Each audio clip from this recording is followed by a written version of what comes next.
कभी सोचा है कि कुछ आदतें या शक्ल सूरत परिवार में एक पीढ़ी से दूसरी पीढ़ी तक कैसे चली जाती हैं? ये सब आनुवांशिकता का कमाल है। एक ऐसा विज्ञान जो हमें बताता है कि हम जो हैं वो क्यों हैं। यही तो सबसे दिलचस्प पहेली है ना? कि हम अपने परिवार से मिलते जुलते भी हैं, लेकिन फिर भी हम सब एक दूसरे से बिल्कुल अलग हैं। तो समानताओं और विभिन्नताओं का ये मेलजोल आखिर होता कैसे है? इसे समझने के लिए चलिए एक बहुत ही आसान सा उदाहरण लेते हैं। अपने कान के निचले हिस्से यानी ईयर लोब्स को देखिए।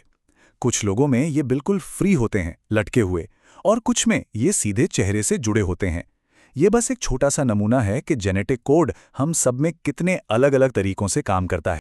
तो इस बड़ी सी पहेली को सुलझाने की शुरुआत किसने की? चलिए मिलते हैं ग्रेगर मेंडल से। इन्हें एक जासूसी समझिए, जिन्होंने पहली बार इस रहस्य के सुराग ढूंढे थे। ग्रेगर मेंडल एक वैज्ञानिक भी थे और एक साधु भी, और उन्होंने आनुवंशिकता के बड़े बड़े राज खोले, वो भी मटर के पौधों की मदद से। अब सवाल ये है कि उन्होंने मटर के पौधे ही क्यों चुने? भाई इसकी कुछ खास वजहें थीं। एक तो मटर के पौधों में कई ऐसे गुण थे जो साफ साफ दिखते थे, जैसे कोई पौधा लंबा है तो कोई बौना। दूसरा, ये पौधे बहुत जल्दी उगते थे। और सबसे जरूरी बात, मेंडल कंट्रोल कर सकते थे कि कौन सा पौधा किस पौधे के साथ परागण करेगा। तो मेंडल ने किया क्या? उन्होंने एक शुद्ध लंबे पौधे को एक शुद्ध बौने पौधे के साथ क्रॉस करवाया। जो पहली पीढ़ी के पौधे हुए यानी F1 जनरेशन, वे सबके सब लंबे थे।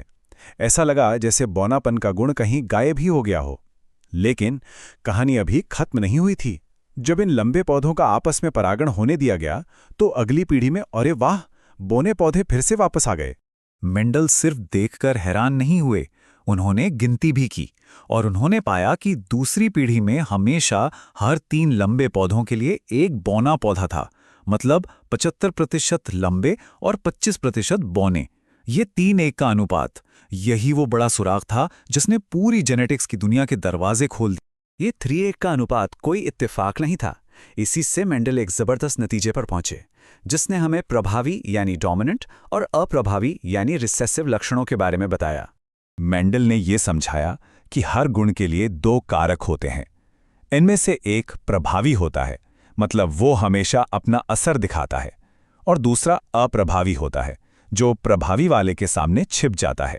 जैसे पौधे की लंबाई के लिए लंबापन, जिसे हम बड़े टी से दिखा सकते हैं, वो प्रभावी है, और बौनापन यानी छोटा टी अप्रभावी है।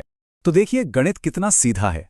अगर पौधे के अंदर जीन का जोड़ा टीटी है तो पौधा लंबा होगा। अगर जोड़ा टीटी है तब भी पौधा लंबा ही होगा, क्योंकि बड़ा टी अपना असर दिखाएगा। पौधा बौना सिर्फ और सिर्फ एक ही हालत में हो सकता है, जब उसके पास दोनों छोटे टी यानी टीटी का जोड़ा हो, और इसी वजह से हमें वो 3 लंबे और एक बौने पौधे का अनुपात मिलता है। ठीक है, ये तो समझ आ गया कि कुछ लक्षण छिप जाते हैं और कुछ दिखते हैं, पर ये प्रभावी और अप्रभावी कारक असल में हैं क्या? ये शरीर के अंदर काम कैसे करते हैं? इस सवाल का जवाब हमें पौधों से निकालकर सीधे हमारे डीएनए की दुनिया में ले जाता है। यहीं पर हमारे जीन और प्रोटीन से मुलाकात होती है। तो मेंडल जिन्हें कारक कह रहे थे, आज हम उन्हें जीन कहते हैं। जीन डीएनए का एक छोटा सा हिस्सा है। इसे आप एक रेसिपी बुक की तरह समझ सकते हैं, और हर जीन उस बुक में लिखी एक खास रेसिपी है, जो एक खास तरह का प्रोटीन बनाना सिखाती है। तो पूरी प्रक्रिया कुछ इस तरह है। जीन के अंदर निर्देश होते हैं, इन निर्देशों का इस्तेमाल करके एक प्रोटीन बनता है। मान लीजिए एक ऐसा एंजाइम जो ग्रोथ हार्मोन बनाता है। अगर ये प्रोटीन ठीक से काम कर रहा है तो पौधा लंबा होगा, ये हो गया प्रभावी लक्षण। और अगर जीन में कुछ गड़बड़ी की वजह से ये प्रोटीन ठीक से काम नहीं कर पाया तो पौधा बौना रह जाएगा, ये हो गया अप्रभावी लक्षण। चलिए अब इन्हीं सिद्धांतों को एक बहुत ही दिलचस्प इंसानी पहलू पर लागू करते हैं। किसी बच्चे का लिंग यानी जेंडर कैसे तय होता है? हम इंसानों में लिंग का निर्धारण क्रोमोसोम के एक खास जोड़े से होता है। महिलाओं में 2 X क्रोमोसोम होते हैं यानी XX, जबकि पुरुषों में एक X और एक Y क्रोमोसोम होता है यानी XY। अब सवाल ये है कि अगली पीढ़ी में बच्चे का लिंग तय कैसे होता है? इसका जवाब इस बात में छिपा है कि माता और पिता दोनों से कौन सा क्रोमोसोम बच्चे को मिलता है। देखिए, माँ के पास तो दोनों ही X क्रोमोसोम है, XX, तो जाहिर है वो अपने बच्चे को हमेशा एक X क्रोमोसोम ही देंगी। तो सारी बात पिता पर आ जाती है, उनके पास X और Y दोनों होते हैं, तो उनके लगभग आधे स्पर्म में X क्रोमोसोम होता है और बाकी आधे में Y। अगर X वाला स्पर्म अंडे से मिलता है तो नतीजा होता है XX यानी लड़की, और अगर Y वाला स्पर्म अंडे से मिलता है तो नतीजा होता है XY यानी लड़का। तो चलिए फटाफट से दोहरा लेते हैं।